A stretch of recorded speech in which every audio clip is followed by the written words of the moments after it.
예, 이제 세상이 정말 한치 앞을 알 수 없는 그런 대혼돈의 시대로 접어들고 있는데요. 이럴 때일수록 우리 그리스도인들에게 있어서 가장 중요한 질문이 있다면 그것은 바로 과연 무엇이 하나님의 뜻일까라는 질문일 것 같습니다. 정말 하나님의 뜻은 무엇일까요? 살면서 저나 여러분이나 정말 수없이 많이 던져보았던 질문일 것 같아요. 자, 그러면 성경에는 어떻게 나왔는지 지금부터 한번 살펴보도록 하겠습니다. 자, 먼저 성경에는 하나님의 뜻에 대한 직접적인 성경 구절들이 다음과 같이 나와 있는데요. 마태복음 7장 21절에 보면 하나님의 뜻대로 행하는 자라야 천국에 들어간다고 예수님께서 직접 말씀하셔서 하나님의 뜻을 정확히 아는 것이 우리가 천국에 가기 위해서 얼마나 중요한 전제 조건인지를 알 수 있죠. 우리 마태복음 18장 14절을 한번 같이 읽어볼까요? 시작.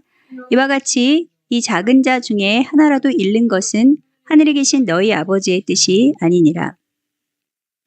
또 요한복음 6장 40절을 이어서 읽도록 하겠습니다. 시작. 내 아버지의 뜻은 아들을 보고 믿는 자마다 영생을 얻는 이것이니 마지막 날에 내가 다시 이를 살리리라 하시니라. 자, 이어서 데살로니가전서 4장 3절 읽겠습니다. 5장 18절까지 시작. 하나님의 뜻은 이것이니 너희의 거룩함이라 곧 음란을 버리고 다음 범사에 감사하라. 이것이 그리스도 예수 안에서 하나님 너희를 향하신 하나님의 뜻이니라. 자, 결국 이 하나님의 뜻을 우리가 세 단어로 만약에 요약한다면 거룩함, 그리고 영생, 그리고 감사라고 할 수 있는데요. 한번 따라해 볼까요? 거룩함, 영생, 그리고 감사. 예. 그러니까 모든 사람한테 원하시는 이 공통적인 하나님의 뜻은 우리가 인간이 의롭게 살고 그리고 영혼을 구원하고 그리고 모든 일에 감사하는 삶을 사는 것이다 라고 성경이 말씀하고 있다는 것이죠. 하지만 실제 일상에서 수없이 많은 선택의 우리가 상황 속에서 하나님의 뜻을 분별하는 것은 그렇게 쉽지 않은 경우가 많은 것이 사실인데 그렇다면 구약 시대에는 어땠을까요? 자, 이 구약 시대에는요, 우림과 둠밈으로 하나님의 뜻을 분별한 때가 있었는데 이 우림과 둠밈이 뭐냐면 이제 구약 시대에 이 대제사장이 에봇 위에 대제사장이 오시죠. 여기 이렇게 그 에봇 위에 폐용하는 그 판결 흉패 주머니 안에 이렇게 흰 돌과 검은 돌을 두 개 넣고 다녔어요. 그래서 이것을 우리가 우림과 둠밈이라고 불렀다고 하는데요. 우림이라는 것은 빛을 뜻하는 흰 돌이고 둠밈이라는 것은 완전함을 뜻하는 검은 돌이었는데 이 대제사장이 판결할 때 흉패 주머니에서 돌을 한 개만 꺼낼 수 있었어요. 근데 만약에 그게 무언가 하나님의 뜻을 묻고 나서 그걸 꺼냈는데 그게 흰 돌이면 긍정, 즉 예스, 그리고 검은 돌이면 부정, 노에 해당하는 응답이었다는 것이죠. 그러면 지금 우리는 더 이상 이렇게 우림과 둠밈이 없는 시대에 하나님의 뜻을 매번 중요한 결정을 할 때마다 어떻게 분별할 수 있을까? 자, 첫 번째는 기록된 말씀, 로고스를 통해서인데 이것이 순서상에서 이제 먼저 가장 적용해야 할 기준이라고 할 수 있는데 하나님은 이미 모세를 통해서 모든 인간에게 공통적으로 따라야 될 하나님의 가장 중요한 뜻을 십계명에 이미 기록해 놓으시죠. 그래서 이 십계명은 율법인데 신약에서 이것이 만약에 폐지됐다라고 주장한다면 또는 신약 성도들은 더 이상 지킬 필요가 없다라고 주장한다면 그것은 사실상 잘못된 것이라고 할 수 있어요. 왜냐하면 이 십계명이야말로 천국 백성들에게 있어서 가장 중요한 그런 첫 번째 기준이라고 할 수 있다는 거죠. 만약에 이제 여러분과 제가 하루라도 샤워를 하지 않으면 얼마나 답답하겠어요. 찝찝하다는 표현을 하죠, 다들. 마찬가지로 영을 이렇게 샤워하는 데 있어서 기준이 되는 것이 바로 이 십계명이다. 그래서 십계명으로 매일 회개하는 것들이 필요할 것 같아요. 자, 여기서 이게 기록된 말씀, 로고스로 하나님의 뜻을 분별한다는 건 성경 한 구절 한 구절보다 모든 성도한테 공통적이고 일반적으로 계시하시고 가르치시는 성경 전체적인 맥락, 방향을 기준으로 분별한다는 말인데 예를 들면 누가복음 10장 26절 같은 말씀이죠. 한번 같이 읽어볼까요? 시작. 예수께서 이르시되 율법에 무엇이라고 기록되었으며 네가 어떻게 읽느냐? 대답하여 이르되 네 마음을 다하며 목숨을 다하며 힘을 다하며 뜻을 다하여 주 너의 하나님을 사랑하고 또한 네 이웃을 네 자신같이 사랑하라 하였나이다. 예수께서 이르시되 네 대답이 옳도다. 이를 행하라. 그러면 살리라 하시니. 예수님도 이렇게 말씀을 하셨죠. 그런데 자 여기서 이제 문제가 있어요.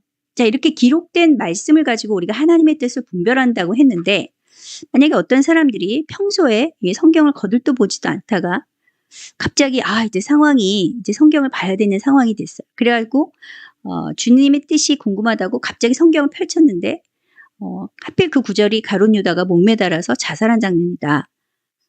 그것을 자신을 향한 주님의 뜻이라고 만약에 생각한다면 그것은 정말 치명적인 오판이다.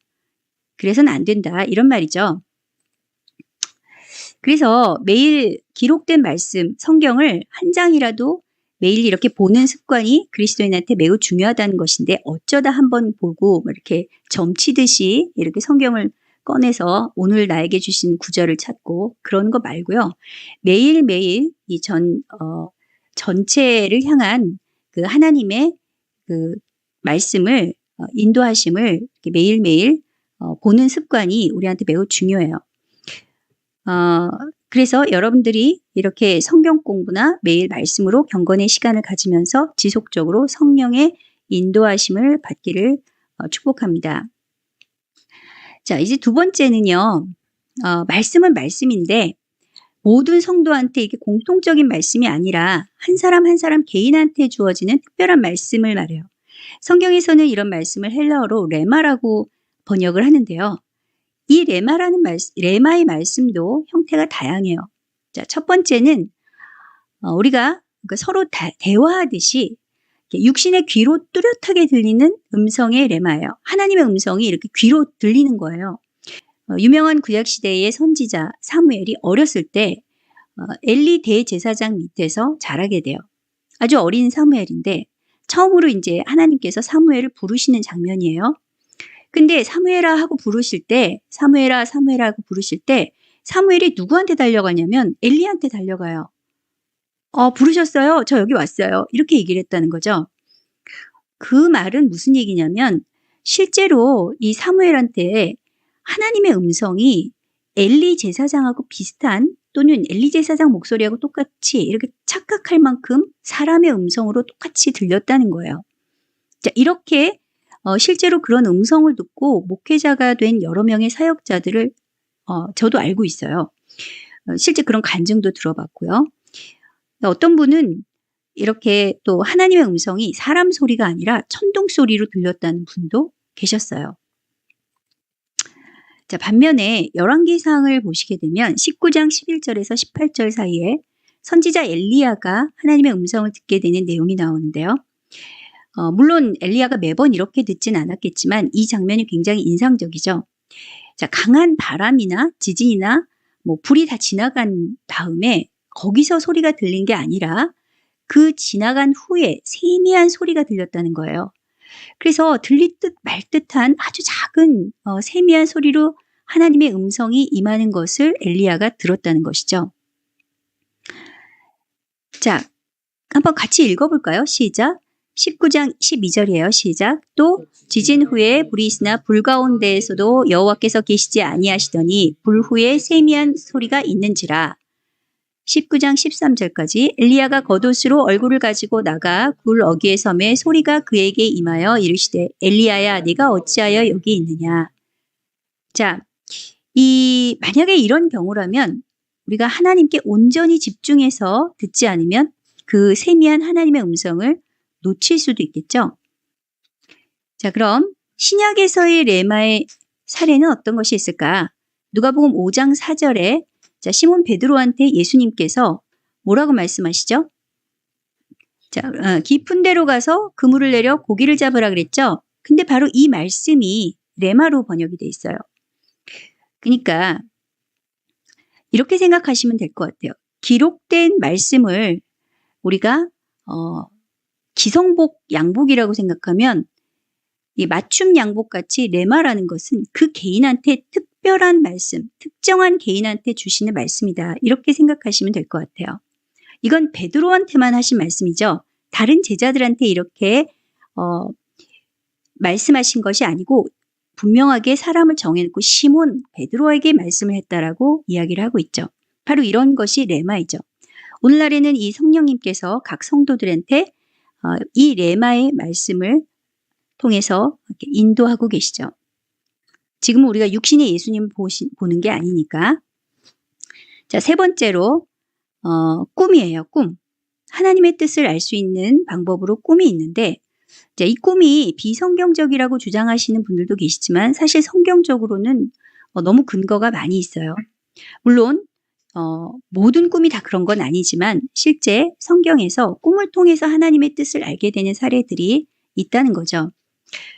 자, 창세기에 보면 우리가 아는 유명한 야곱의 꿈의 사례가 나오는데 창세기 28장에 나오죠.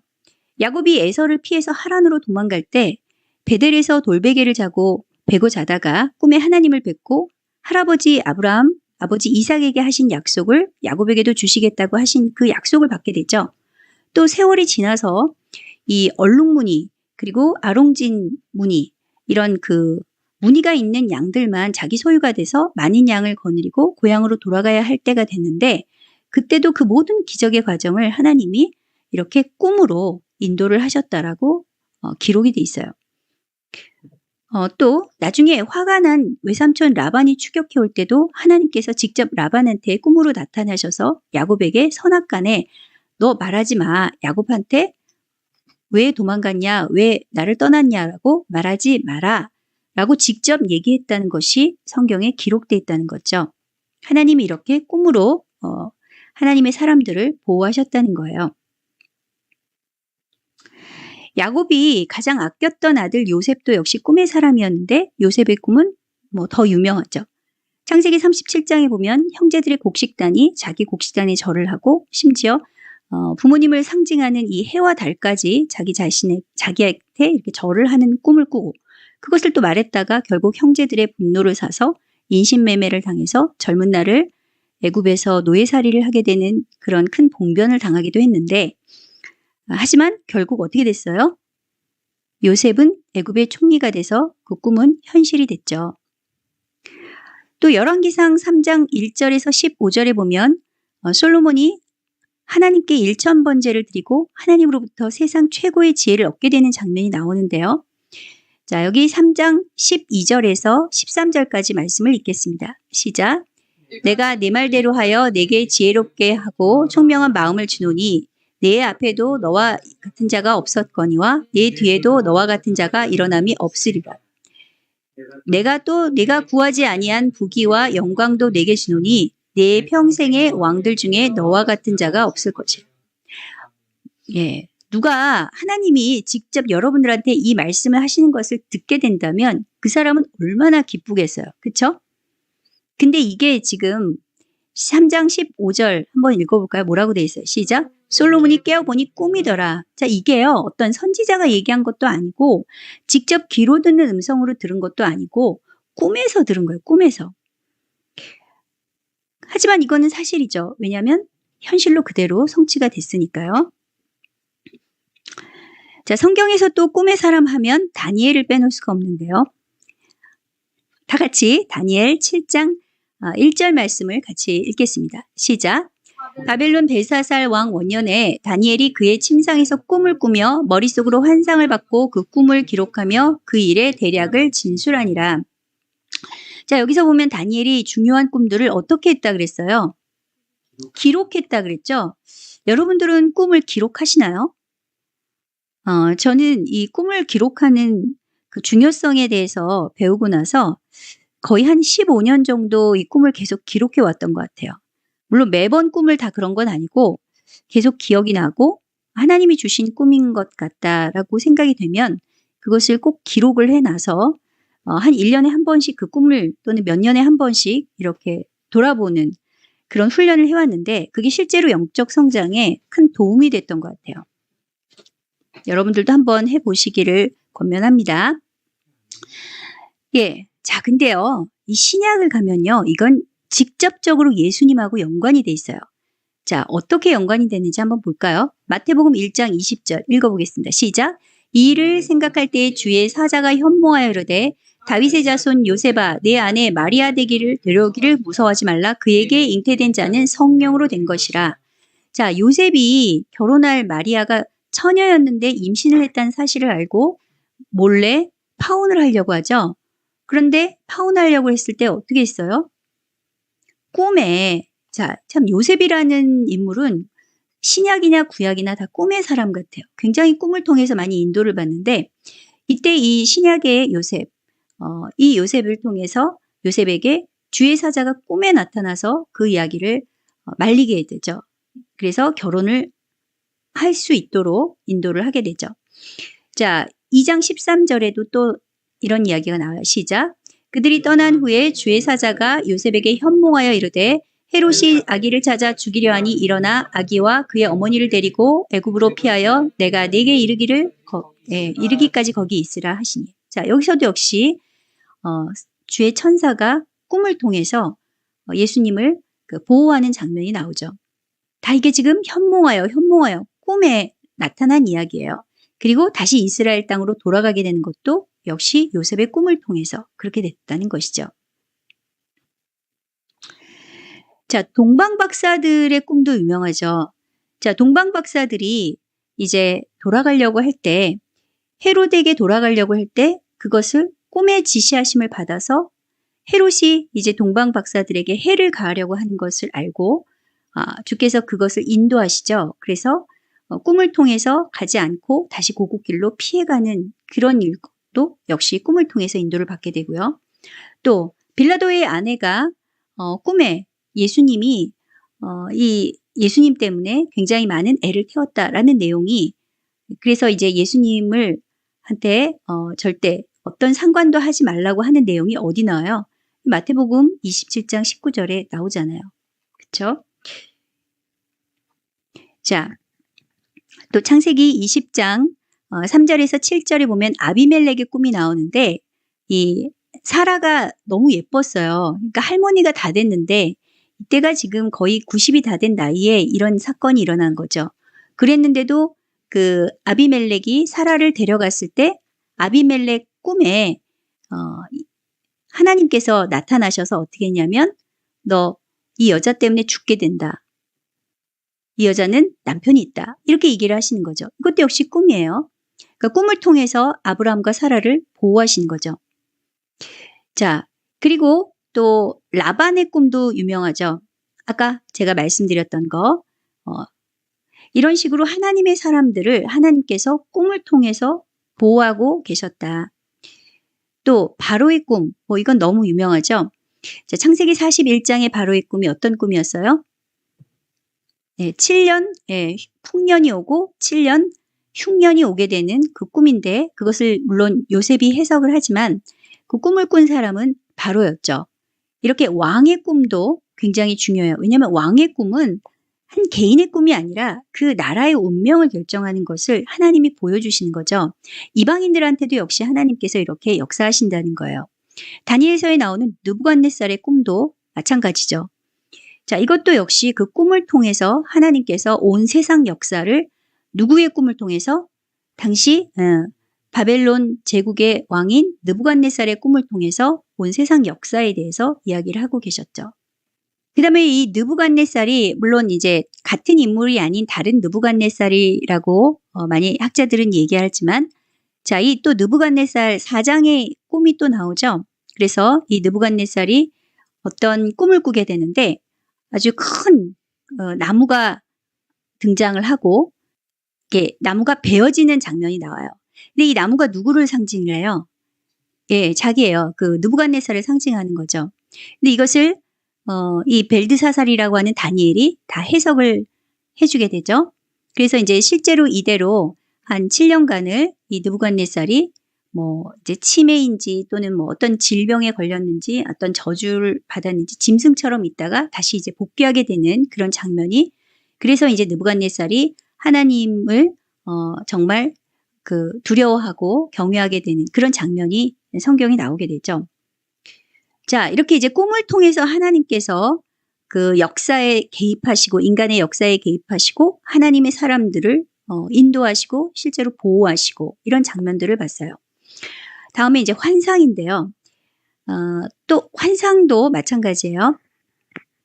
자, 이 아브라함한테 창세기 15장 1절에서 한번 읽어볼까요? 시작.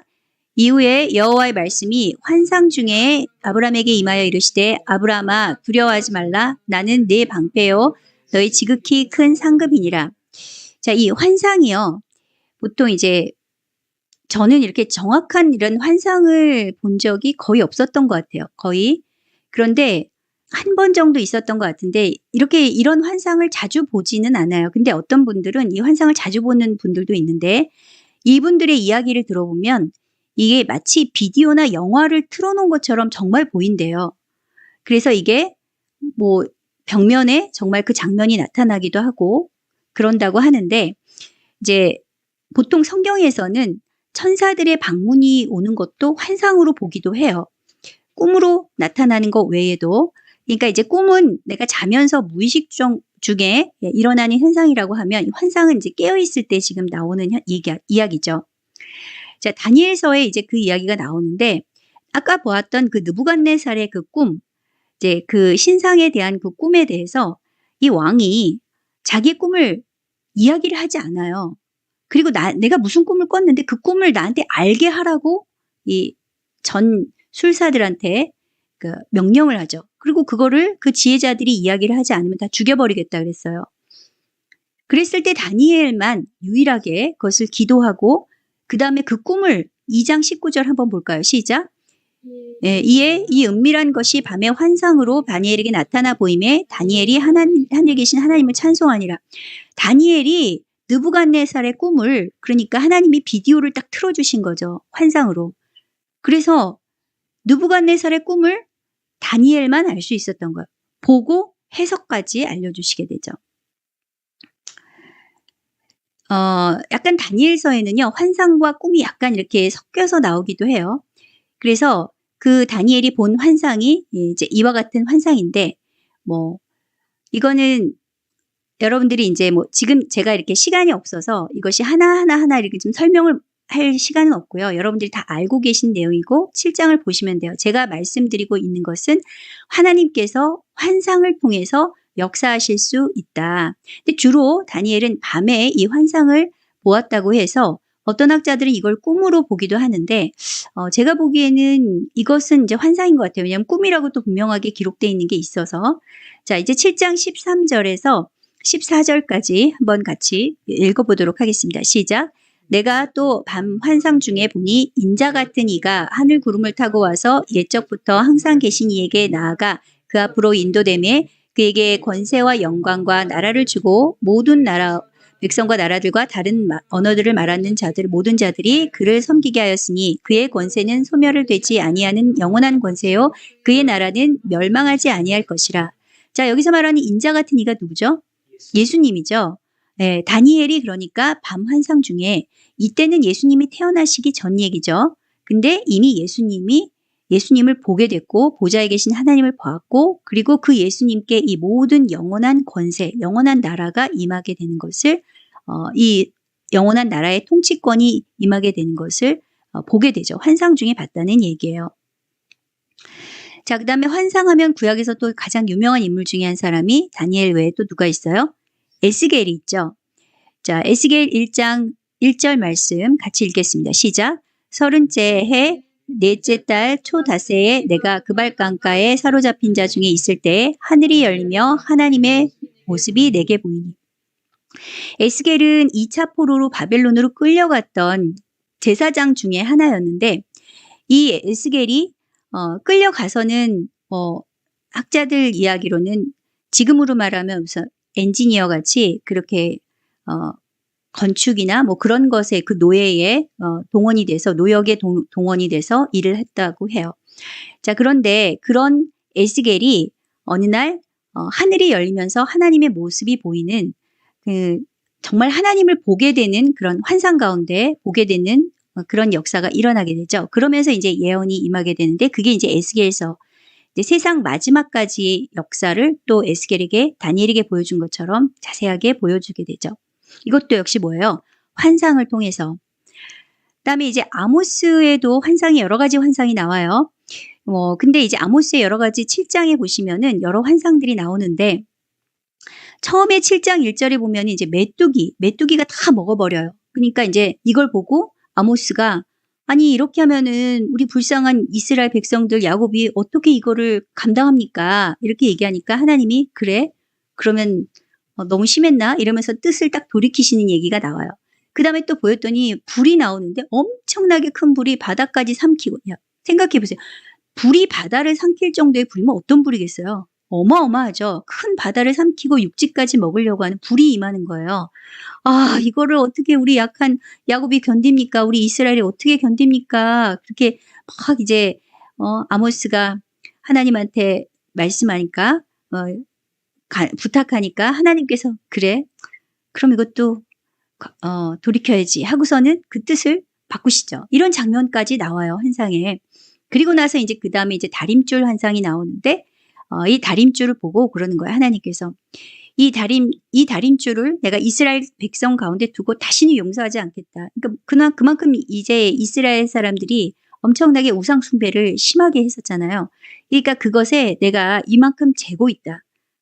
여기서 이제 빗나가면 가만히 있지 않겠다. 이제 다시는 용서하지 않겠다라는 것을 하나님이 경고하시는 것을 무엇으로 보여주셨어요? 환상을 통해서 보여주셨다는 거죠. 스가랴서에서도 엄청나게 많은 환상들이 나와요.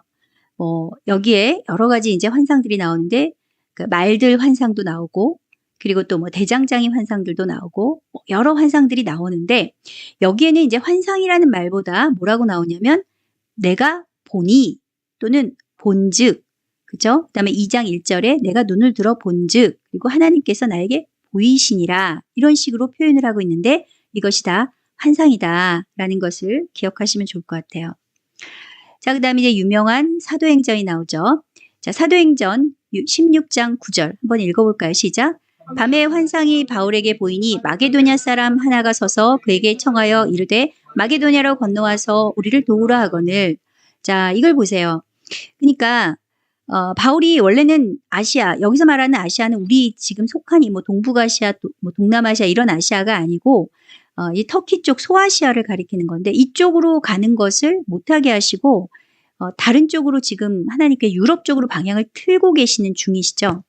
근데 그것을 이제 깨닫지 못하고 있었을 때 하나님께서 아예 직접적으로 환상을 보여주셨는데 그래서 지금 이 마게도냐 사람이라고 하는 이 마게도냐 사람의 그 환상이 학자들 사이에서는 이걸 알렉산더라고 이야기를 많이 해요. 그러니까 알렉산더의 그 환상을 보고 그러니까 빨리 그곳에 가서 유럽을 지금 복음화시켜야 되겠다라는 것을 하나님의 뜻으로 인식을 하게 되는데 그것이 뭐다?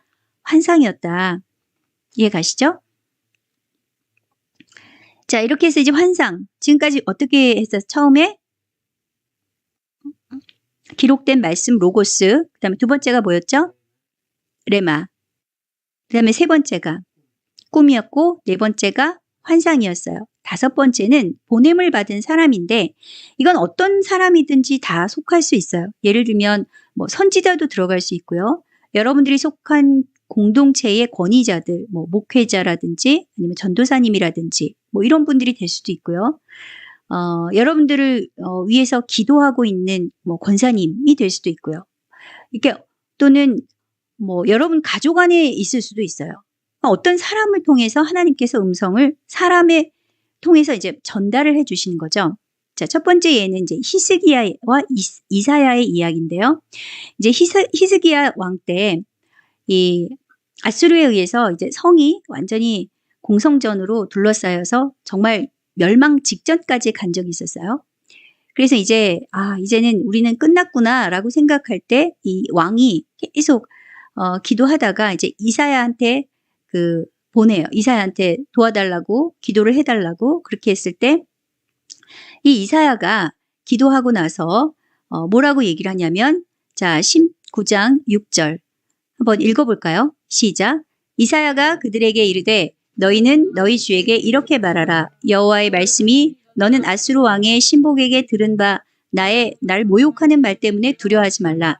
내가 한 영을 그의 속에 두어 그로 소문을 듣고 그의 본국으로 돌아가게 하고 또 그의 본국에서 그에게 칼에 죽게 하리라 하셨느니라.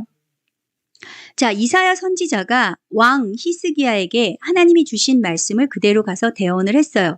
그랬더니 이 말이 어떻게 됐어요? 19장 35절. 이 밤에 여호와의 사자가 나와서 아수르 진영에서 군사 18만 5천 명을 친지라. 아침에 일찍이 일어나 보니 다 송장이 되었더라.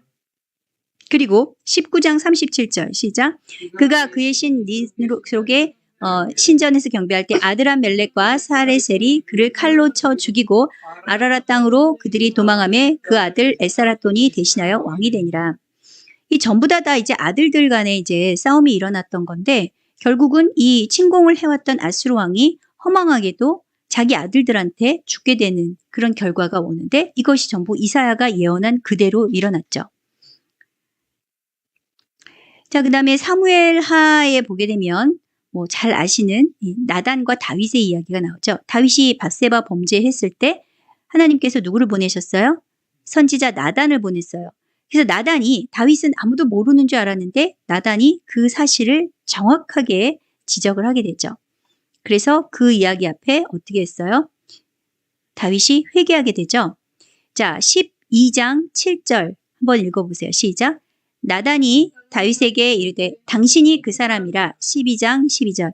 너는 은밀히 행하였으나 나는 온 이스라엘 앞에서 백주의 이 일을 행하리라 하셨나이다.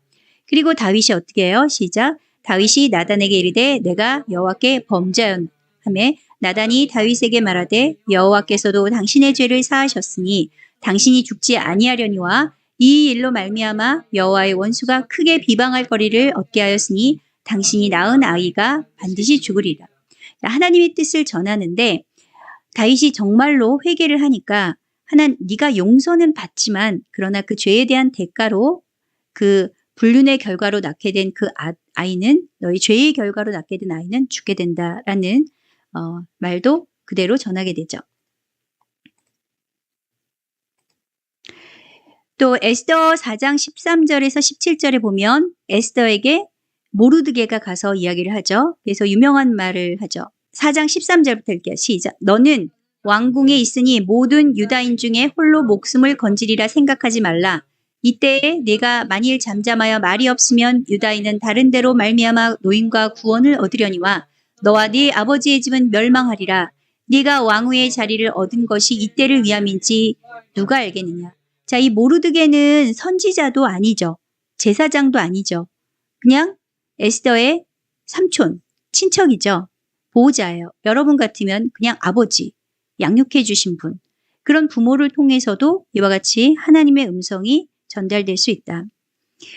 자, 그 다음에 사도행전에 보게 되면은 이 바울이 예루살렘으로 가게 될 때 이제 목숨을 건 상태로 가게 되는 거죠. 이제 가서 결박당하게 되는 이야기들을 그 당시에 신약에도 선지자들이 있었는데 그 선지자들이 이야기를 하게 되는, 예언하게 되는 이야기들이 나와요. 근데 그 전에 이 11장 27절에 보게 되면 그 다윗, 나중에 뒤에 나오는 이 다윗이 아니라 이 바울한테 이 예언을 하게 되는 아가보라는 선지자가 있었는데 예루살렘 교회에 그 예루살렘 교회에 있었던 아가보가 이미 11장 27절에 아주 큰 대흉년, 대기근을 예언하는 장면이 나오죠. 자, 이렇게 이 아가보와 그리고 이 아가보가 이렇게 유명한 선지자였는데 이 아가보와 함께 그리고 또 빌립 집사의 딸이 넷이 있었는데 이들이 다 예언하는 자들이었어요.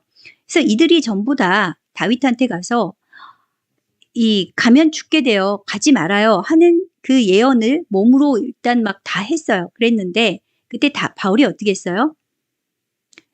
21장 13절 한번 읽어볼게요. 시작. 바울이 대답하되 여러분이 어찌하여 울어 내 마음을 상하게 하느냐. 나는 주 예수의 이름을 위하여 결박당할 뿐 아니라 예루살렘에서 죽을 것도 각오하였노라. 하니 21장 14절 그가 권함을 받지 아니하므로 우리가 주의 뜻대로 이루어지이다 하고 그쳤노라.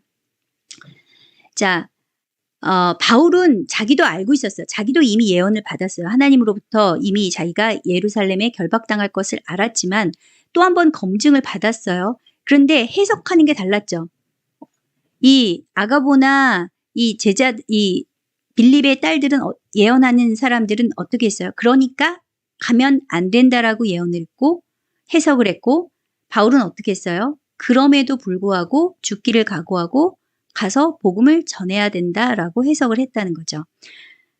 자, 여기에서 이제 보냄을 받은 사람들은 이렇게 있을 수 있지만 해석하는 것은 또 달라질 수 있다. 자, 디모데전서 4장 14절 읽어볼까요? 시작. 네 속에 있는 은사 곧 장로의 회에서 안수받을 때 예언을 통하여 받은 것을 가볍게 여기지 말며. 자, 이 디모데 시대, 그러니까 이 초대교회의 그 장로들이 기도하면서 예언도 했었어요.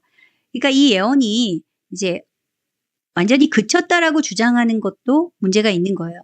근데 예언을 다 믿는 것도 문제가 있지만 예언이 완전히 끝났다라고 주장하는 것도 문제가 있다는 거죠. 자, 성경이 분명히 이와 같이 디모데가 예언을 받았고 그것을 가볍게 여기지 말라는 조언을 받았던 기록이 있고 데살로니가전서에도 분명히 5장 20절에 뭐라고 써 있어요? 예언을 멸시하지 말고라고 돼 있죠. 또 아모스 3장 7절 한번 읽어볼게요. 시작. 주 여호와께서는 자기의 비밀을 그 종 선지자들에게 보이지 아니하시고는 결코 행하심이 없으시리라. 자, 이 선지자들이 물론 거짓 선지자들도 있고 참 선지자들도 있어요. 우리가 그것은 분별해야 되는 것은 우리들의 몫이지만 선지자들 자체가 이 시대에 아예 없다라는 것도 문제가 있죠. 무슨 얘기인지 아시겠어요? 자, 그래서 이 선지자라는 것이 반드시 어떤 선지자로 기름 부음 받은 어떤 특별한 내가 선지자라고 얘기하지 않더라도 하나님으로부터 그 사람한테 보냄을 받은 사람을 통해서 하나님이 말씀을 하실 수 있다라는 것 정도는 여러분들이 기억하셨으면 좋겠어요. 자, 그런데 아까 지금 제가 살짝 말씀드렸지만 분별을 반드시 해야 돼요. 이 거짓 선지자와 거짓 꿈과 거짓 환상이 있을 수 있다는 거죠. 자, 신명기 13장 1절에서 5절까지 말씀인데요. 먼저 1절부터 3절까지 말씀을 한번 같이 읽겠습니다. 시작. 너희 중에 선지자나 꿈꾸는 자가 일어나서 이적과 기사를 내게 보이고 그가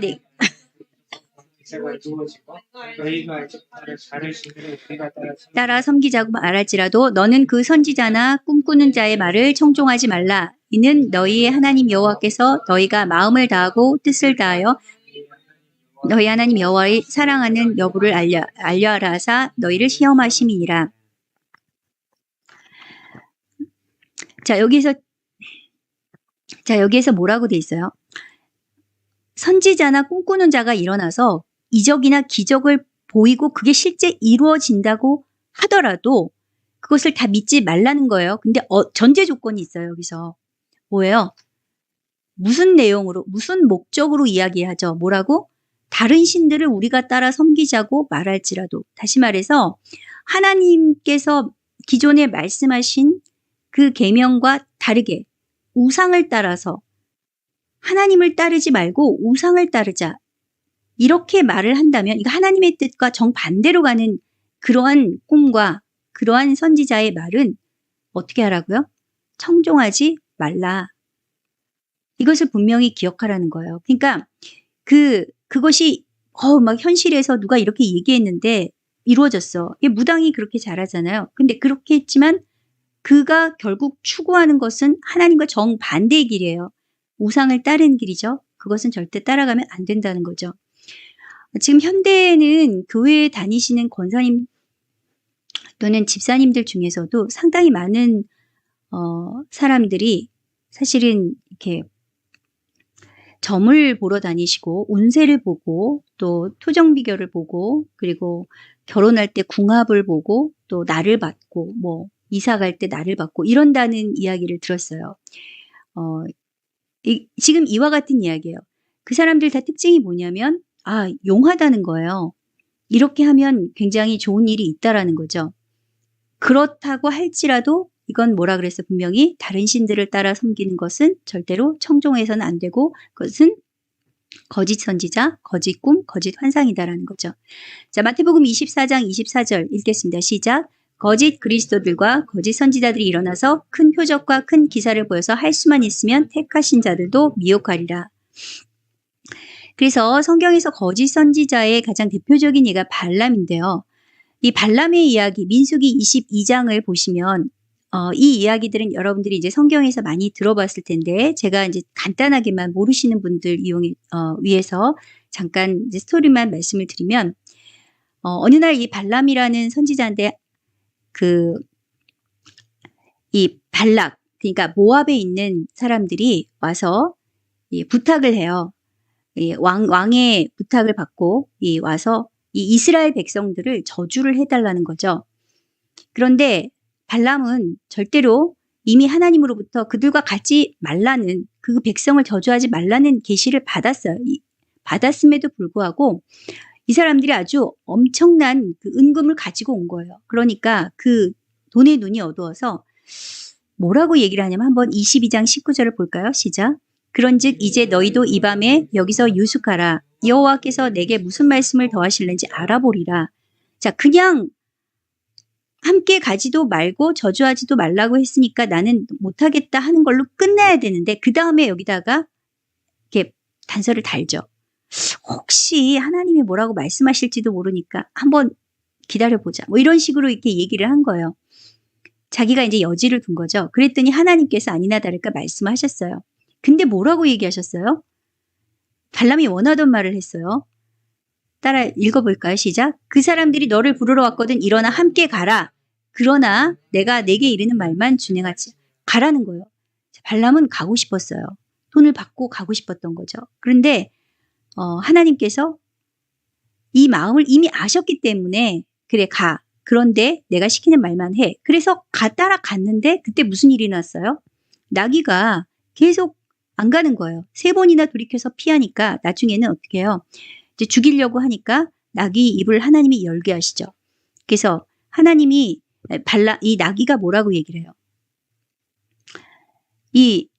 내가 언제 당신의 말을 듣지 않은 적이 있었느냐 하면서 그때 눈을 뜨고 딱 보니까 천사가 22장 35절 읽어볼까요? 여호와의 사자가 발람에게 이르되 그 사람들과 함께 가라.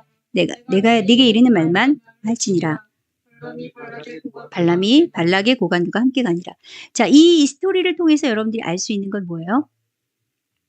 하나님은 원래 뜻은 가지 말고 저주하지 말라는 거예요. 그런데 발람은 돈의 눈이 어두워서 가고 싶었던 거예요. 그러니까 하나님이 그래 더럽고 치사하다. 가라. 가는데 내가 말하는 것만 지켜. 이렇게 해서 보냈는데 보냈을 때 혹시라도 발람이 하나님이 하시지 않은 말을 할까봐 아주 엄하게 무서운 경고를 하신 거죠. 제대로 똑바로 안 하면 널 죽여버리겠다는 거죠. 그래서 발람이 겁이 나서 돈을 받고 갔지만 가서 어떻게 해요? 결국은 하나님이 주신 말만 전하고 오게 되는 스토리가 있어요. 그러나 결국은 어떻게 돼요? 최후에는 발람이 다른 꾀를 내어 이스라엘 백성들이 음란을 저지르게 하죠. 모압 여자들과 그렇게 그 꾀를 내서 그래서 결국 이스라엘 백성들을 멸망으로 가게 만드는 그런 원흉이 돼요. 이와 같은 것들을 발람의 교훈이라고 하는 거예요. 그 발람의 교훈이란 건 뭐냐면 돈 때문에 하나님의 말씀을 팔아먹는 것을 말을 해요. 이해가시죠? 이런 거짓 선지자들을 말하는 거죠. 자, 사무엘상에 또 다른 이야기가 나오는데 사울이 이제 아무리 꿈도 우림으로도 선지자로도 하나님이 대답하지 않으시니까 이미 이제 하나님의 신이 끝났죠. 이제 사울에 대한 호의가 끝났죠. 그래서 어떻게 해요? 28장 7절에 읽어볼까요? 시작. 사울이 그의 신하들에게 이르되 나를 위하여 신접한 여인을 찾으라. 내가 그리로 가서 그에게 물으려 하니 그의 신하들이 그에게 이르되 보소서 엔돌에 신접한 여인이 있나이다. 자, 이렇게 해서 찾아간 거예요. 이 무당을 찾아간 거죠, 결국은. 사울 왕이 무당을 찾아가서 그 왕이 갔더니 네가 무엇을 보느냐 하니 여인이 뭐라 그래요? 28장 13절에 시작. 내가 영이 땅에서 올라오는 것을 보았나이다. 28장 14절에 그의 모양이 어떠하냐? 한 노인이 올라오는데 그가 겉옷을 입었나이다. 사울이 그가 사무엘인 줄 알고 그의 얼굴을 땅에 대고 절하니라. 자, 여기서 이게 진짜 사무엘인가요? 자, 대다수, 그러니까 정통 신학에서는 이것은 이제 사무엘이 당연히 아니라고 얘기를 하고요. 저도 그렇게 봐요. 왜냐하면 여기서 이 자세히 보시면은요, 사울한테는 이게 보였나요? 사울한테 지금 이 사무엘이 보였어요? 안 보인 거예요. 지금 누구 눈에만 보인 거예요? 네, 이 신접한 여인만 본 거예요. 근데 이 신접한 여인이 뭐라 그랬냐면 그냥 한 노인이 올라오는데 겉옷을 입었다 그랬는데 사울이 그걸 사무엘로 받아들인 거예요. 그쵸? 그래서 그 사무엘에 대해서 이렇게 이야기를 한 거예요. 28장 15절에서. 그러니까 이 사무엘로 가장한 악한 영으로 일반적으로 보고 있는데 이제 중요한 건 뭐냐면 하나님이 응답하시지 않았는데 이미 하나님의 계명을 어겼던 사울한테 사울이 무당을 찾아갔을 때 결국 보게 되는 것은 뭐예요? 거짓 꿈, 거짓 환상, 거짓 영. 무슨 얘기인지 아시겠죠? 거짓 영과 접신을 하게 되는 거예요. 자, 그리고 열왕기상 13장에 보면 베델의 늙은 선지자와 그다음에 하나님의 사람에 대한 이야기가 나와요. 자, 여기에서도 이제 이 하나님의 사람이라는 이 사람이 정말 엄청나게 하나님의 말씀을 그대로 전하고 그래서 영적인 전쟁에서 승리를 하고 그 왕 앞에서 하나님의 말씀을 딱 전하고 돌아가는 길이에요. 근데 하나님께서 분명히 절대로 그 왔던 길로 돌아가지 말라고 얘기를 했는데 근데 여기에 베델에 있는 한 늙은 선지자. 근데 여기서 이제 베델에 이곳이 우상숭배가 지금 엄청나게 행해지고 있었던 당시예요. 그때 이 늙은 선지자한테는 이미 악한 영이 그 거짓 영이 들어와 있어서 말 그대로 거짓 선지자의 대부 같은 사람이 있었던 거예요. 근데 이 사람이 이 하나님의 사람의 이야기를 듣고 이 사람을 직접 접촉을 해요. 그래서 뭐라고 하냐면 당장 우리 집으로 오라고 하는데 자, 이게 속인 거라는 거죠. 13장 18절 읽어볼게요. 시작. 뭐라고 얘기했는지 시작. 나도 그대와 같은 선지자라 천사가 여호와의 말씀으로 내게 이르기를 그를 내 집으로 데리고 돌아가서 그에게 떡을 먹이고 물을 마시게 하라 하였느니라 하니 이는 그 사람의 속임이라. 자, 그러면 이 베델에 있는 한 이 늙은 선지자는 왜 이와 같은 일을 했을까요? 예, 그러니까 이거는 가장 많은 해석은 시기, 질투죠. 젊은 선지자였을 가능성이 높은데 이 하나님의 사람은 이 하나님의 사람이 엄청난 깨끗한 삶을 살고 엄청난 기적을 행했기 때문에 그 이야기를 듣고 시기가 나서 이미 거짓 영이 들어온 상태이기 때문에 이와 같이 속였던 거죠. 그랬는데 이 사람한테 하나님의 말씀이 다시 제대로 임해요. 13장 20절 시작. 여호와의 말씀이 그 사람을 데려온 선지자한테 임하니 또 여호와의 말씀에 네가 여호와의 말씀을 어기며 내 하나님 여호와께서 내게 내리신 명령을 지키지 아니하고 돌아와서 여호와가 너더러 떡도 먹지 말고 물도 마시지 말라 하신 곳에서 떡을 먹고 물을 마셨으니 네 시체가 네 조상들의 묘실에 들어가지 못하리라. 정말 나쁜 사람이죠. 근데 이 사람이 자기가 하고 싶어서 이 말을 한 게 아니에요. 하나님의 말씀이 또 이 사람한테 그대로 임한 거예요. 그리고 실제로 그렇게 돼서 이 하나님의 사람은 그 명령을 어긴 대가로 그리고 이 미혹된 대가로 거짓 선지자에게 미혹된 대가로 결국은 사자에게 물려 죽게 되죠. 자, 이 말씀을 드리는 것은 성경에서 분명히 이와 같이 거짓 선지자 꿈, 환상에 대해서 해석하고 그것을 분별하는 것은 사람의 몫이라고 말씀을 하고 계신다는 거예요. 우리들의 몫이라는 거예요. 열왕기상 22장에 미가야에 대한 이야기가 있는데요.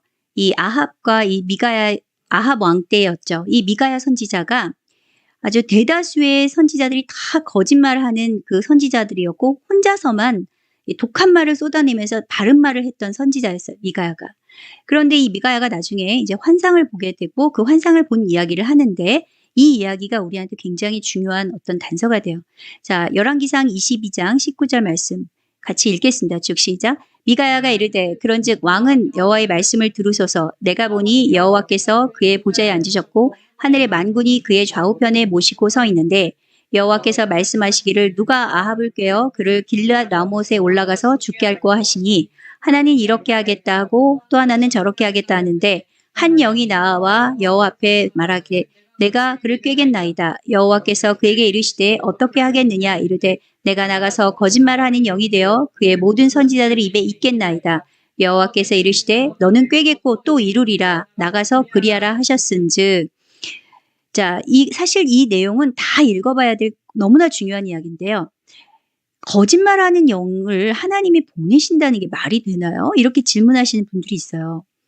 근데 하나님은요, 모든 귀신들도 통치하시고 위에서 다스리시는 가장 높은 왕이시고 가장 높으신 하나님이세요. 신이세요. 이 영들의 왕이신 거죠. 가장 높으신 분이에요. 근데 지금 이렇게 된 것은 이 사람들이 입에, 이 다른 선지자들의 입에 거짓말하는 영이 여기에 붙을 수 있도록 이걸 허락하신 이유는 뭐죠? 이 선지자들이, 이 선지자들의 마음이, 동기가 뭐예요? 동기가 악한 거죠. 아합한테 붙어서 돈 때문에 거짓말로 붙어 있는 사람들이에요. 하나님의 말씀이 아닌 자신들의 말을 하고 있었던, 돈을 받기 위해서.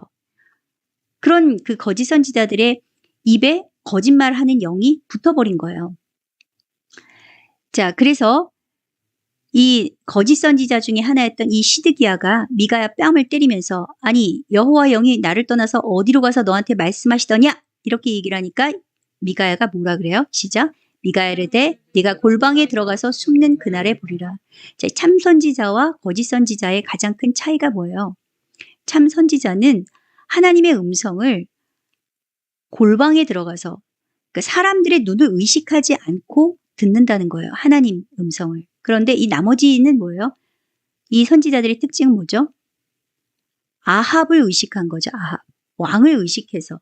그러니까 나에게 이득이 되는 어떤 사람들을 의식을 해서 실제로 어떤 영적인 도움이 아니고 뭔가 나에게 그 생활에 도움이 되는 이분이 아니면은 내가 지금 생활을 할 수 없는 그럴 때는 거기에 내가 매여가지고 잘못하면 정말 하나님이 주시는 음성을 전달하지 못하는 그런 선지자가 될 수도 있다는 거예요. 그래서 우리의 욕심이 있을 때는 넘어갈 수 있다는 거죠. 자, 예레미야에서 이것을 경고하는 것들이 있어요. 예레미야 23장 25절 읽겠습니다. 시작. 내 이름으로 거짓을 예언하는 선지자들의 말에 내가 꿈을 꾸었다 말하는 것들을 들었노라. 자, 이 꿈을 꾸었다고 그 당시에 막 이야기하면서 서로 꿈꾼 것을 이야기를 하는데 그들의 조상들이 바알로 말미암아 내 이름을 잊어버린 것 같이 내 백성으로 내 이름을 잊게 하려 함이라. 이 사람들은 뭐냐면 여호와가 아닌 바알이 하나님이라는 걸 꿈으로 꿔서 그것들을 서로 이야기를 하고 있었던 거예요. 또 그게 효험이 나타나니까 서로 막 믿고 있었던 거죠. 또 내 말을 도둑질하는 선지자들을 여호와께서 치신다고 23장 30절에 말씀하셨죠. 31절 읽어볼게요. 시작. 보라 그들이 혀를 놀려 여호와가 말씀하셨다 하는 선지자들을 내가 치리라. 이어서 읽겠습니다. 여호와의 말씀이니라. 보라 거짓 꿈을 예언하며 이르되 거짓과 헛된 자만으로 내 백성을 미혹하는 자를 내가 치리라. 내가 그들을 보내지 아니하였으며 명령하지 아니하였나니 그들은 이 백성에게 아무 유익이 없느니라. 그래서 29장 8절 중요하죠. 시작. 너희 중에 있는 선지자들에게와 점장이에게 미혹되지 말며 너희가 꾼 꿈도 고지 듣고 믿지 말라. 내가 그들을 보내지 아니하였어도 그들이 내 이름으로 거짓 예언함이라. 이런 일이 있을 수 있다는 거예요. 자, 꿈은 성경에서 굉장히 중요한 하나님의 음성, 하나님의 뜻을 분별하는 통로가 되지만 그렇지만 그것을 뭐든지 다 믿고 따르지는 말라는 거예요. 분별을 하라는 얘기예요. 자, 그 다음에 이제 사인인데요. 징표예요, 징표. 이 앞에서 나와 있는 것들, 예를 들어서 꿈도 나는 뭐 꿈을 꿔본 적도 없고요. 환상을 본 적도 없고요. 하나님의 음성을 들어본 적은 더더욱 없고요. 뭐 매일 말씀을 보기는 하는데 말씀을 봐도 이게 나한테 주시는 말씀인지 잘 와닿지도 않고요. 뭐 이렇게 말씀하시는 분들이 있어요. 뭐 나는 어떻게 하나님의 뜻을 분별하죠? 이렇게 말씀하시는 분들이 있어요. 자, 그럴 때 이 사인, 징표를 구하는 방법이 또 성경에 나와 있는데요. 창세기 24장 14절에서 27절까지 그 내용은 뭐냐면 이제 아브라함의 그 종인 엘리에셀이란 종이 있었어요. 근데 이 엘리에셀이 나중에 이제 자기 주인의 아들인 이삭의 부인감을, 아내감을 찾으라는 그 명령을, 주인의 명령을 받고 그리고 머나먼 길로 가게 돼요. 그래서 그 가라고 한 그 짓이 이 하란까지 가서 거기에서 그 부인감을 찾아와야 되는데 어떻게 찾아요? 누가 그 중에 그 수많은 여자들 중에서 어떤 여자가 우리 주인의 며느리감이 될지 어떻게 알아요? 그래서 미리 이제 약조를 어떻게 했지만 찾을 방법이 없어서 이렇게 기도를 하는 거죠. 자, 한번 읽겠습니다. 시작. 한 소녀에게 이르기를 청하건대 너는 물동이를 기울여 나에게로 마시게 하라 하리니 그의 대답이 마시라 내가 낙타에게도 마시게 하리라 하면 그는 주께서 주의 종 이삭을 위하여 정하신 자라 이로 말미암아 주께서 내 주인에게 은혜 베푸심을 내가 알겠나이다. 자, 어떤 처녀가 올 때 그 처녀한테 내가 목마르다 나에게 물 좀 달라 하면 내가 데리고 온 낙타까지 내가 말하지도 않았는데 그 사람이 물을 마시게 한다면 그 여인을 내가 데리고 가야 될 주인의 며느리감으로 이삭의 부인으로 알겠습니다라고 그 주인의 하나님 여호와 하나님한테 기도를 했는데요. 야, 여기 중요한 게 24장 15절이에요. 읽어보세요. 뭐라 그랬어요? 시작. 말을 마치기도 전에 리브가가 물동이를 메고 어깨에 메고 나오니 자, 말을 마치기도 전에요. 이렇게 알겠나이다가 나오기 전에 이미 리브가가 와서 물동이를 메고 나타났다는 거죠. 그러면 하나님은 이미 이 종이 이런 기도를 하실 것까지 알고 계셨다는 거예요.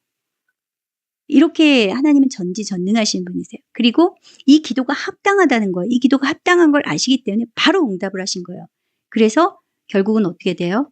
이게 리브가였는데 여기서 만나게 되죠. 자, 24장 27절 시작. 이르되 나의 주인 아브라함 하나님 여호와를 찬송하나이다. 나의 주인에게 주의 사랑과 성실을 그치지 아니하셨사오며 여호와께서 길에서 나를 인도하사 내 주인의 동생 집에 이르게 하셨나이다. 정말 기적적인 방법으로 그래서 리브가가 여기서 중요한 건 뭐예요? 리브가가 정하신 하나님의 그 약속의 자녀 이삭의 부인이라는 그 징표, 사인을 뜻을 보여주셨다는 거죠. 자, 그 다음에 이제 성경에서 유명한 게 뭐예요? 양털기도죠. 양털기도. 사사기 6장 36절에서 40절까지 보면 기드온이라는 사사가 나오는데 이 기드온이 아무리 봐도 나 같은 자가 어떻게 미디안의 전쟁에 나가서 이런 큰 일을 할까? 하나님의 뜻을 이룰까? 도저히 자신이 없는 거예요. 그래서 이렇게 기도를 하는 거죠. 도저히 자신이 없으니까 진짜 나 부르신 거 맞아요? 진짜 나 부르신 거 맞으면 양털이 자 한번 37절 읽어볼게요. 시작. 만일 이슬이 양털에만 있고 주변 땅이 마르면 주께서 이미 말씀하신 것까지 내 손으로 이스라엘을 구원하실 줄을 내가 알겠나이다. 그랬더니 그렇게대로 된 거예요. 근데 여기서 멈추지 않았어요. 또 이건 우연일지도 몰라 이렇게 생각한 거예요. 그리고 또 뭐라 그랬어요? 다시 양털만 마르고 그 주변 땅에는 다 이슬이 있게 없어요. 반대로 그렇게 기도해요. 하나님 노아 화내지 마시고요. 화내지 마시고 한 번만 내가 더 구할게요. 이렇게 하면 내가 갈게요. 왜냐면 이건 목숨을 건 전쟁이잖아요. 그랬을 때 하나님께서 그대로 행하셨죠. 그래서 이와 같이 징표를 구하는 것도 하나님의 뜻을 구하는 방법 중에 하나예요. 여러분 같으면 어떤 징표를 구하겠어요? 뭔지 아리까리해요. 이게 하나님의 뜻인지 아닌지 모르겠어요. 그럴 때 환상도 꿈도 아무것도 보이지 않아요. 그럴 때 점쟁이나 무당 찾아가시지 마시고 이상한 데 가지 마시고 차라리 이렇게 징표를 구하세요. 하나님한테. 하나님 뜻이 맞으면 이와 같은 저의 징표를 보여주세요. 그러면 제가 하나님의 뜻인 줄 알겠습니다. 단 그때 조건이 있어요. 정말 하나님의 뜻이면 순종할 각오가 돼 있어야 돼요. 이해 가세요? 그랬는데 그때 가서 기드온이 만약에 이렇게 했는데 그랬는데도 안 갔더라. 이렇게 됐으면 어떻게 됐을까요? 무슨 얘기인지 아시겠죠? 자, 환경, 상식, 소원. 자, 우리에게 이와 같은 것들이 아니더라도요. 기본적인 환경과 상식 그리고 소원이라는 것을 통해서 하나님의 뜻을 알 수 있는 방법들이 있어요. 자, 기본적으로 우리의 상식 그리고 하나님이 주신 그 어떤 성경에 기록된 그 상식이 있어요. 삶의 그 운영하는 그 룰이 있어요. 그것이 뭐예요? 잠언 8장 13절 읽어보세요. 시작.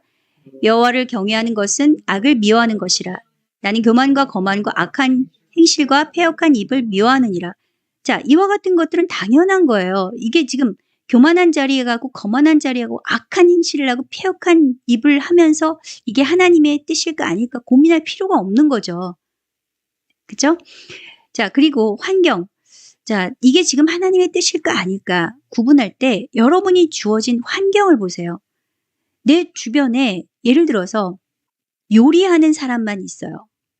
그리고 나는 어려서부터 요리를 잘해요. 그리고 나는 요리가 즐거워요. 그러면 이 사람은 요리가로 가는 것이 하나님의 뜻일 가능성이 굉장히 높겠죠. 환경이 그렇잖아요. 자, 이런 식으로 이제 환경과 상식이 있고요. 그래서 16장 9절을 한번 읽어볼게요. 시작. 사람이 마음으로 자기 길을 계획할지라도 그의 걸음을 인도하시는 이는 여호와시니라. 하나님이 다 인도하고 계신다는 거예요. 자, 어떤 사람은요, 키가 굉장히 작은 분이 계셨어요. 제 그 아는 분 중에 키가 굉장히 작은 남자분이셨는데 그분은 키가 작기 때문에 이렇게 레지던트 때나 뭐 이렇게 병원에서 있다 보면은 이렇게 어린이들하고 굉장히 친해지는 거예요. 그리고 굉장히 이렇게 아이들하고 있는 걸 되게 좋아하고 친근하게 잘 다가가요. 왜냐면 등치가 너무 크지 않으니까 아이들하고 굉장히 쉽게 어울리는 거죠. 그러다 보니까 결국 뭐예요? 소아과 의사가 됐어요. 자, 이런 식으로 하나님께서 나에게 그 사람은 그 전에는 그것이 자기의 핸디캡이라고 느꼈는지 모르겠지만 나중에 보니까 자기에게 큰 장점으로 하나님이 자신을 인도하고 계셨다는 사실을 인정하게 되는 거죠. 자, 16장 33절 읽어볼게요. 시작. 제비는 사람이 뽑으나 모든 일을 작정하기는 여호와께 있느니라. 그리고 하나님께서 그의 통치자들의 권위자들을 다 운행을 하셔서 21장 1절 말씀같이 왕의 마음이 여호와의 손에 있으니 마치 본물과 같아서 그가 임의로 인도하시니라. 모든 강물을 하나님이 인도하시는 것처럼 그게 하나님이 여러분이 만나는 사람들의 마음도 움직이셔서 환경을 움직이셔서 그 뜻대로 인도하신다는 거예요. 어떤 사람을? 하나님을 경외하는 사람을. 자, 그 다음에 빌립보서 2장 13절을 보시면 하나님은 반드시 여러분 안에 어떤 소원이 있으면 그것이 하나님이 뜻일 가능성이 굉장히 높아요. 이제 선한 일이라면 뭐 예를 들어서 악한 일을 갖고 소원을 두시면 안 되겠죠. 그런데 건전하게 선한 소원을 두고 먼저 소원이 생기는 거예요. 아, 저 불쌍한 사람을 돕고 싶다. 어떻게 하면 도울까? 내가 루게릭 환자를 돕고 싶은데 어떻게 하면 도울까? 그런 마음을 갖고 계속해서 돕고 그런 소원을 갖기 시작하면 언젠가는 그 환자들을 도울 수 있는 사람으로 하나님께서 이끄신다는 거죠. 읽어보세요. 시작. 너희 안에서 행하시는 이는 하나님이시니 자기의 기쁘신 뜻을 위해서 너에게 소원을 두고 행하시는. 자, 결과적으로 보면 이 사람의 그냥 단순한 소원, 욕심이 아니고요. 소원이 생긴 것은 하나님이 뜻으로 인도하시기 위해서 소원을 심어두셨다. 이 뜻이에요. 이 말은. 이해가시죠? 자, 그리고 아까 말했던 그 일반적인 상식들이 어떤 것이 있느냐. 이것은 이제 전도서에 보면 굉장히 잘 나와 있는데요. 3장 13절 읽어보세요. 시작. 사람마다 먹고 마시는 것과 수고함으로 낙을 이루는 것이 하나님의 선물인 줄 또한 알아. 9장 9절 내 헛된 평생의 모든 날 곧 하나님이 헤아려 주신 모든 헛된 날에 내가 사랑하는 아내와 함께 즐겁게 살지어다. 그것이 내가 평생에 헤아려 수고하고 얻은 몫이니라. 가정이 먼저 세워져야 교회도 세워지고 그 다음에 사회도 세워지는 거죠. 가정을 먼저 돌보는 거예요. 그리고 또 9장 10절 보세요. 내 손이 이를 얻는 대로 힘을 다하여 할지어다. 자, 이 말은 무슨 얘기냐면 여러분들이 지금 힘이 있을 때 일을 하라는 거예요. 그래서 잠언 6장 10절 읽어보세요. 시작. 좀 더 자자, 좀 더 졸자, 손을 모으고 좀 더 누워있자 하면 내 빈궁이 강도같이 오며 내 궁핍이 군사같이 이르리라. 게으르고 놀면서 맨날 경제공황이 온대, 경제공황이 온대. 앉아있으면 뭐 할 거예요? 진짜 경제공황에 안 와도 그 사람은 이제 가난으로 죽게 되는 거죠. 이게 상식이라는 거예요, 상식. 자, 데살로니가전서 4장 11절 읽어보세요. 시작. 이게 명한 것 같이 조용히 자기 일을 하고 너희 손으로 일하기를 힘쓰라. 이는 외인에 대하여 단정히 행하고 또한 아무 궁핍함이 없게 하려 함이라. 자, 물론 일을 하고 싶어도 일을 할 수 없는 몸을 가진 분들이 있어요. 근데 그런 분들한테 지금 이 말씀이 적용되는 건 아니에요. 자, 정상적으로 우리가 할 수 있는 모든 몸과 환경을 갖고 있을 때는 일을 하라는 것이 주님의 뜻이라는 거죠. 자, 데살로니가전서 후서 3장 10절 읽어보세요. 시작. 우리가 너희와 함께 있을 때에도 너희와 명하기를 누구든지 일하기 싫어하거든 먹지도 말라. 예, 이게 누가 한 말이에요? 네, 바울이 한 말이었잖아요. 바울 자신도 그렇게 했고요. 자, 네, 마지막으로 이제 마음의 평안인데요. 자, 이게 하나님의 뜻인지 아닌지 구분할 때 기도하는데 마음에 큰 평안이 오면 하나님의 뜻일 가능성이 매우 높죠. 자, 민수기에서 이거는 이제 여러분들이 잘 아시는 이야기니까 다 읽지 않아도 여러분들이 기억나실 거예요. 자, 12명의 정탐꾼이 갔어요. 근데 다 가서 보니까 땅도 좋고 열매도 좋고 다 좋아요. 근데 거기에 이미 있던 사람들이 너무나 큰 거인들이고 다 힘이 센 사람들이 있어요. 이스라엘 백성으로서는 도저히 그 땅을 정복할 가능성이 없어 보인다고 보고를 한 사람들이 그 정탐꾼 중에 몇 명이었어요? 10명이었어요. 대다수죠. 그런데 이 갈렙과 여호수아는 반대로 이야기를 했죠. 자, 뭐라고 이야기를 했어요? 그들은 우리의 먹이라. 어떻게 이렇게 말을 할 수 있을까요? 네? 자, 그들은 이 갈렙은 하나님이 우리와 함께 하는 것을 믿었어요. 그러니까 믿음이 그 마음 안에 평안을 준 거예요. 뭐라고요? 믿음이 마음 안에 평안을 준 거예요.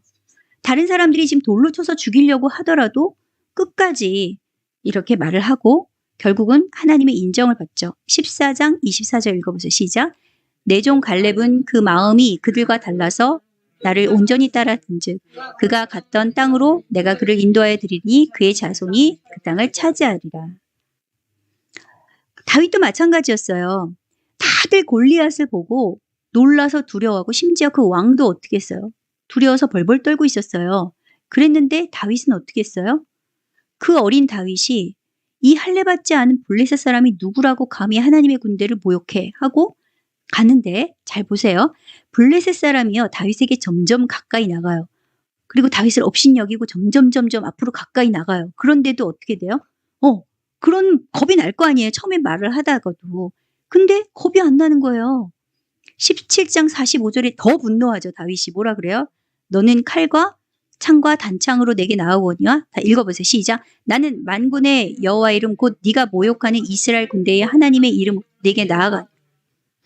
자, 이거 보세요. 어디서 이런 용기가 나오죠? 어디서 이런 믿음이 나오죠? 이 믿음으로 말미암아서 다윗은 이 골리앗이 지금 점점 다가오는데도 평안한 거예요. 그래서 물맷돌을 던지는데 이게 엄한 데로 향하지 않고 정조준해서 나갈 수 있었던 거예요. 집중을 할 수 있었던 거예요. 마음이 흔들리지 않으니까 집중이 되는 거예요. 이해 가세요? 자, 이 마음의 평안. 그럼 마음의 평안은 어디서 온 거예요? 이게 하나님의 뜻이었던 거예요. 다윗을 향한 하나님의 뜻이었기 때문에 다윗은 흔들리지 않을 수 있었던 거죠. 자, 예레미야 29장 11절 읽어볼게요. 시작. 여호와의 말씀이니라 너희를 향한 나의 생각을 내가 아나니 평안이요 재앙이 아니니라 너희에게 미래와 희망을 주는 것이니라. 이사야 26장 3절 시작. 주께서 심지가 견고한 자를 평강하도록 지키시니 이는 그가 주를 신뢰함이니라. 자, 아까 제가 믿음을 얘기했죠. 누구를 믿는 거예요? 하나님을 믿는 거예요. 아, 내가 이러다가 죽어도 나는 최하 천국이야. 나 주님께 가게 돼 있어. 이 믿음을 가졌기 때문에 어떤 상황에서도 두려워하지 않고 그 안에 평안이 오게 된다는 거예요. 그리고 그 하나님이 어떤 하나님인지를 믿어야 돼요. 못하면 너 왜 이렇게 못했어? 하고 맴매 하고 때리는 그 하나님이 아니고요. 못하면 고쳐서라도 잘 되도록 하실 수 있도록 이끌어 주시는 거예요. 왜? 사랑하니까. 우리 주님이 나를 그렇게 사랑하시는 분이다. 사랑하니까 내가 매를 맞더라도 그거는 나를 위해서 매를 때리시는 거야 라고 하고 하나님의 품으로 달려가는 그런 주를 신뢰함이 다윗에게도 있었고 갈렙에게도 있었기 때문에 그래서 그와 같은 두려운 상황에서 다른 사람들을 통곡하고 두려워하고 자빠져서 쓰러져서 아무것도 못하고 있는 상황에서 그들은 이와 같이 큰 일을 할 수 있었다는 거예요.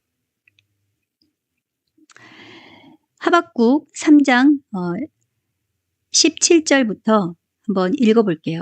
시작. 비록 무화과 나무가 무성하지 못하며 포도나무에 열매가 없으며 감람나무에 소출이 없으며 밭에 먹을 것이 없으며 우리의 양이 없으며 외양간에 소가 없을지라도 나는 여호와로 말미암아 즐거워하며 나의 구원의 하나님으로 말미암아 기뻐하리로다. 주 여호와는 나의 힘이시라. 나의 발을 사슴과 같게 하사 나를 높은 곳으로 다니게 하시리로다. 자, 여기까지. 자, 누가 힘이에요? 여호와는 힘이에요. 여러분들 뭐 옛날에 뽀빠이가 시금치 먹고 힘이 났었죠. 자, 우리한테 힘의 근원은 뭐냐면 여호와 하나님이셔. 여호와 하나님과 가까이 있으면 여러분들이 힘이 넘쳐요. 근데 힘이 빠지고 낙심이 되고 두려워지고 좌절되고 아무것도 하기 싫을 때는 그만큼 뭐예요? 하나님과 내가 멀어져 있다는 뜻이에요. 이해 가시죠? 자, 이 하박국 선지자는 엄청나게 불안한 상황을 봤어요. 슬퍼할 만한 상황이에요. 자기의 나라가 멸망하는 것을 본 거예요. 그럼에도 불구하고 이 모든 것이 없어져도 난 여호와로 말미암아 즐거워하고 기뻐한다. 하나님의 뜻을 발견했기 때문에 마음에 이와 같은 평안이 있을 수 있었다는 거죠. 그래서 이와 같이 이런 마음의 평안이 있는 자들, 그런 자들에게 어떤 상이 있느냐. 자, 마태복음 35장 10절 읽어보세요. 시작. 의를 위하여 박해를 받은 자는 복이 있나니 천국이 그들의 것임이라. 나로 말미암아 너희를 욕하고 박해하고 거짓으로 거슬려 너희 모든 악한 말을 할 땐 너희에게 복이 있나니 기뻐하고 즐거워하라. 하늘에서 너희의 상이 큼이라. 자, 천국이 그들의 것임이라고 한 것은 여기 지금 5장인데 이게 좀 잘못됐어요. 앞에서 5장 1절에 5장 1절인가요? 네, 5장 1절에서 뭐라고 나와요? 심령이 가난한 자는 복이 있다 해서 마음이 가난한 자는 복이 있는데 그도 천국이 그들의 것임이라고 나오죠. 그런데 급이 달라요. 그냥 심령이 가난한 자하고 의를 위해서 박해를 받는 자하고 급이 달라요. 가장 높은 단계의 신분이 의를 위해서 박해를 받는 자가 복이 있는 거예요. 근데 그들은 왜 더 기뻐하고 즐거워해야 되냐면 이들한테는 아주 큰 상이 예비됐다는 거예요. 따라해보세요. 큰 상이 예비돼 있다. 네. 자, 여러분들에게 이와 같은 큰 기쁨, 큰 즐거움, 큰 마음의 평안이 임하시기를 예수님의 이름으로 축복합니다. 네, 바로 바울과 실라가 이와 같은 마음의 평안을 경험을 했죠. 실컷 두들겨 맞고 죽을 만큼 맞은 다음에 옥에 갇혔는데 그때 어떻게 했어요? 복음을 전하다가 옥에 갇혀서 죽을 뻔한 이 바울과 실라가 16장 25절 읽어보세요. 시작. 한밤중에 바울과 실라가 기도하고 하나님을 찬송하며 죄수들이 듣더라. 이에 갑자기 큰 지진이 나서 옥토가 움직이고 문이 곧 다 열리며 모든 사람의 메인 것이 다 벗어진지라. 예. 이 마음에 큰 평안이 임해서 이들이 여기에서 찬송하고 하나님께 기도했을 때 매였던 모든 게 다 벗어지는 역사가 일어난 거죠. 여러분을 가두었던 모든 옥문이 열리게 되는 거예요. 그래서 질병의 저주에서 여러분들이 해방이 되고 가난의 저주에서 여러분이 해방이 되고 그리고 관계의 저주에서 여러분이 해방이 되는 거예요. 아멘. 자, 그래서 이 하나님께서 우리에게 성령을 주신 이유도 바로 이 평안을 주시기 위해서. 요한복음 14장 26절 읽어보세요. 시작. 보이사 곧 아버지께서 내 이름으로 보내실 성령 그가 너희 모든 것을 가르치고 내가 너희에게 말한 모든 것을 생각나게 하리라. 평안을 너희에게 끼치노니 곧 나의 평안을 너희에게 주노라. 내가 너희에게 주는 것은 세상이 주는 것 같이 아니하니라. 너희는 마음에 근심하지도 말고 두려워하지도 말라. 자, 우리한테 인생을 살다 보면요. 정말 기도도 안 나오는 그런 일을 경험하는 순간들이 반드시 찾아와요. 제가 사랑하는 친구가 있는데 그 친구한테 오늘 연락이 왔어요. 사랑하는 남편이 얼마 전에 암으로 수술을 했었는데 그래서 그 조직을 다 떼어냈는데 다시 그 조직에 이상이 있는 것이 발견된 것 같다는 거예요. 이제 기도도 안 나온다는 거예요. 얼마나 마음이 아프겠어요. 그리고 앞이 캄캄한 거예요. 여러분, 저는 이럴 때 누구한테 위로를 할 수가 없어요. 저는 인간의 위로가 통하지 않는다는 걸 알아요. 저도 이런 걸 경험을 해봤기 때문에 그 당시에는 사람의 어떤 위로도 들어오지 않아요. 이때 필요한 게 뭐죠? 네, 바로 성령 하나님이 주시는 평안이에요. 우리는 어디로 가야 돼요? 성령님께 가야 돼요. 약속하셨잖아요. 성령님, 우리한테 평안을 주신다고 하셨잖아요. 주님, 내 힘으로는 할 수 없습니다. 내 힘으로는 이 두려움을 이길 수 없습니다. 성령님, 내가 이것을 이길 수 있도록 저와 함께 해주세요. 그러면 어느 순간에 갑자기 그 두려움보다 더 큰 평안을 경험하게 되는 거죠. 아멘? 네. 자, 그래서 이 사도행전 27장에 그 배가 파선해서 다 죽게 되었을 때 사람들은 이미 다 소망이 끝났어요. 배에 있는 짐을 다 던져버리고 이제 죽을 시간만 기다리고 있는 상황에서 바울만 이렇게 이야기를 할 수 있는 거예요. 자, 27장 24절에서 25절까지 읽어보겠습니다. 시작. 바울아, 두려워하지 말라. 내가 가이사 앞에 서야겠고 또 하나님께서 너와 항해하는 자를 다 내게 주셨다 하였으니 그러므로 여러분이여 안심하라. 나는 말씀하신 그대로 되리라고 하나님을 믿노라. 자, 여기 한번 다시 읽어요. 나는 내게 말씀하신 그대로 되리라고 하나님을 믿노라. 이 말씀이 여러분과 저의 삶에 그대로 적용되기를 이루어지기를 예수님의 이름으로 축복합니다. 네, 그래서 우리가 이제 하나님의 뜻을 아는 8가지 방법 따라 해보세요. 시작.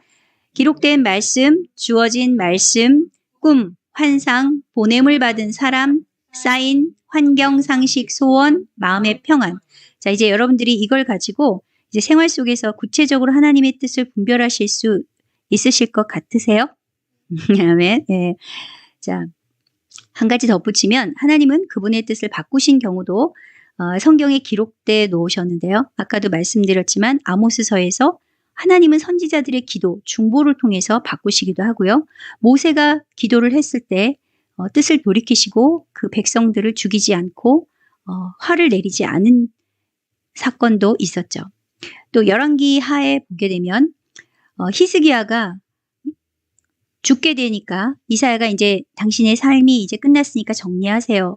그 얘기를 했을 때 아주 심히 통곡하면서 기도하는 것을 우리 하나님께서 들으시고 다시 뜻을 돌이키세요. 그래서 어떻게 해요? 15년의 수명을 더하시죠. 15년을 더 살게 하세요. 자, 그럼 여기서 이 간절한 간구로 하나님의 뜻을 돌이키는 사건이 있었는데 왜 하나님은 히스기야를 살려주셨을까요? 자, 그 힌트가 여기 있어요. 20장 6절 읽어보세요. 시작.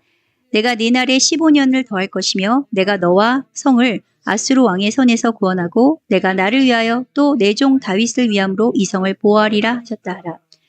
자, 하나님은요.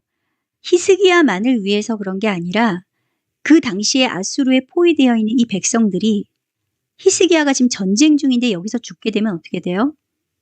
다 이 백성들은 어떻게 하냐는 히스기야의 기도, 즉 다시 말해서 히스기야의 백성들에 대한 사랑을 보시고 히스기야를 구해주시기로 하신 거예요. 그 뜻을 돌이키셨다는 거죠. 자, 이처럼 하나님께서 선지자의 중보, 그리고 간절한 간구, 그리고 또 회개. 자, 회개는 요나 얘기 잘 아시죠? 니느웨 백성들이 왕부터 시작해서 다 회개를 하니까 하나님이 그 뜻을 돌이키시고 멸망을 안 하셨죠. 재앙을 안 내리셨단 말이에요. 자, 이렇게 중보, 간구, 회개. 한번 따라해볼까요? 중보, 간구, 회개, 이것을 통해서 하나님의 뜻을 바꾸신 사례들이 분명히 있는데 이것을 통해서 그럼 우리는 무엇을 배울 수 있는가? 하나님은 완전한 사랑이시라는 거죠. 그렇기 때문에 바로 그 사랑을 믿고 철저하게 믿고 엎드려서 그 은혜와 긍휼을 구할 때는 하나님도 그 뜻을 돌이키실 수밖에 없다라는 사실을 저와 여러분이 기억하고 그리고 저와 여러분이 이 속한 공동체를 위해서 간구와 중보를 할 때 이것을 적용하시기를 바랍니다. 이 하나님의 뜻을 구하시기 전에 마지막으로 우리가 체크해야 될, 점검해야 될 사항들이 있는데요. 같이 한번 읽어보겠습니다. 시작. 동기가 무엇인가? 날마다 회개의 시간을 가지고 회개에 합당한 열매를 추구하고 있는가? 세 번째, 날마다 말씀과 기도를 통해서 성령의 인도를 받고 있는가? 네 번째, 날마다 하나님께 감사와 찬양을 드리고 있는가? 다섯 번째, 신실하고 경건한 믿음의 성도들과 교제하고 있는가? 자, 왜 이것을 먼저 점검을 하셔야 되냐면요.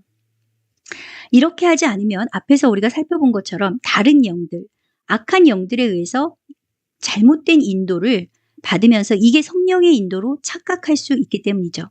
자, 이 동기가 예를 들어서 하나님의 뜻을 구하는데 내 욕심 때문에 구하는 것을 무조건 그 하나님의 뜻으로 우리가 오해할 수 있다는 거예요. 그런데 아까 히스기야 기도도 봤듯이 그냥 내가 오래 더 살고 싶으니까 기도한 게 아니었죠. 하나님을 사랑하고 하나님의 백성들, 이웃을 사랑하는 그 동기가 있으면 반드시 하나님께서 심지어 그의 뜻을 돌이키시면서까지도 그것을 이루어 주신다는 것을 기억하셔야 돼요. 만약에 어떤 사람이 매주 교회에는 가는데 회개는 일도 안 하면서 매일 뭐 룸사롱 다니고 뭐 맨날 찬송 대신 유행가 부르고 뭐 말씀 기도 대신 TV 드라마 스포츠 뉴스에만 빠져서 머릿속에 온통 그 생각만 있다. 그러면서 욕심으로 가득 차서 하나님의 뜻을 구하게 되면 꿈이고 환상이고 뭐 들리는 음성이고 뭐예요? 온통 거짓된 영, 잘못된 영의 인도를 받을 가능성이 매우 높다. 이해 가시죠? 자, 그래서 하나님의 뜻을 구할 때 잊지 말아야 될 중요한 자세가 있는데요. 기도하실 때마다 이 구절은 반드시 암송하시기를 권면드립니다. 자, 함께 읽어보겠습니다. 시작. 빌립보서 아무것도 염려하지 말고 다만 모든 일에 기도와 간구로 너희 구할 것을 감사함으로 하나님께 아뢰라. 그리하면 모든 지각에 뛰어난 하나님의 평강이 그리스도 예수 안에서 마음과 생각을 지키시리라. 자, 하나님의 뜻을 구할 때 구하는 대상을 전적으로 신뢰하지 않고 걱정이나 염려, 불평, 원망이 가득한 마음으로 하나님의 뜻을 구한다면 또는 뭐 하나님이 계신다면 어디 한번 보여줘 봐라. 뭐 이런 식으로 교만한 마음으로 구한다면 어떻게 되겠어요? 마치 먹구름이 끼면 우리가 화창한 햇빛을 보고 싶어도 그게 완전히 가려서 볼 수가 없는 것처럼 하나님의 뜻을 보고 싶어도 또 하나님께서 그 뜻을 우리한테 보여주고 싶어도 우리 죄가 그것을 가려버리니까 엉뚱한 길이 하나님의 뜻인 줄 알고 가다가 된통 얻어맞고 사탄이 주는 갓난, 질병, 관계가 깨지는 온갖 이 끔찍한 저주로 이 고통을 당하게 되는 것이죠. 자, 이 시간 저와 여러분은 그리스도로 말미암는 이러한 사랑, 생명과 풍성을 누리라는 하나님의 뜻이 하늘에서 이룬 것 같이 땅에서도 이루어지도록 늘 회개하고 염려하지 않고 감사함으로 마지막 때 어디를 가든지 저주를 깨고 생명이 넘치는 축복의 통로가 되시기를 우리 주 예수님 이름으로 축복합니다.